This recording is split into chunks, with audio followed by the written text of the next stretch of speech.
Hello बच्चों, तो आज हम देखेंगे कि अभाज्य गुणनखंड विधि द्वारा किसी संख्या का हम घातांक कैसे बताएंगे। घातांक मतलब उस संख्या का जो अभाज्य गुणनखंड होने के बाद जो वो कुछ संख्या जो होंगी उसमें से कुछ स्पेसिफिक नंबर का जो पावर है वो क्या होगा।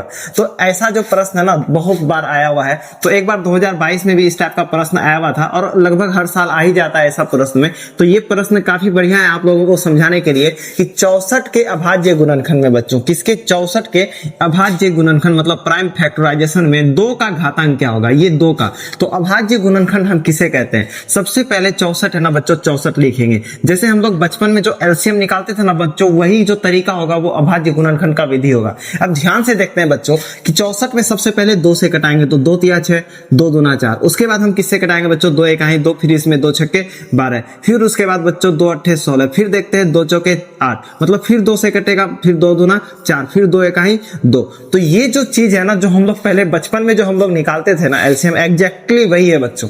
अब देखते हैं इसका अभाज्य गुणनखंड क्या होगा। 64 का अभाज्य गुणनखंड क्या होगा। 2 2 4 5 6, 6 बार 2 है तो 1 2 3 4 5 और 1 6, एक बार गिन लेते हैं 2 2 4 5 6। तो अब हमको क्या बोल रहा है कि 2 का घातांक क्या होगा। प्रश्न में अभाज्य गुणनखंड कर दिए, ये अभाज्य गुणनखंड है। अब 2 का घातांक पूछ रहा है ना तो 2 लिख देते हैं। 2 कितना बार है, 1 2 3 4 5 6, तो यहाँ पे 6 होगा ना बच्चों। तो इसका मतलब ये जो 6 है ना बच्चों, ये 6, ये जो ऊपर जो पावर है इसे ही हम लोग घातांक कहते हैं। ऊपर वाले संख्या को क्या बोलते हैं, घातांक। पावर को हम लोग क्या बोलते हैं, घातांक। तो इसका घातांक क्या होगा, 2 का घातांक क्या होगा बच्चों 64 के अभाज्य गुणनखंड में। तो 2 का घातांक होगा बच्चों 6। तो ऑप्शन में देखेंगे 6 कहां पे है, तो सी नंबर में है। तो इसका करेक्ट आंसर क्या हो जाएगा बच्चों, ऑप्शन सी।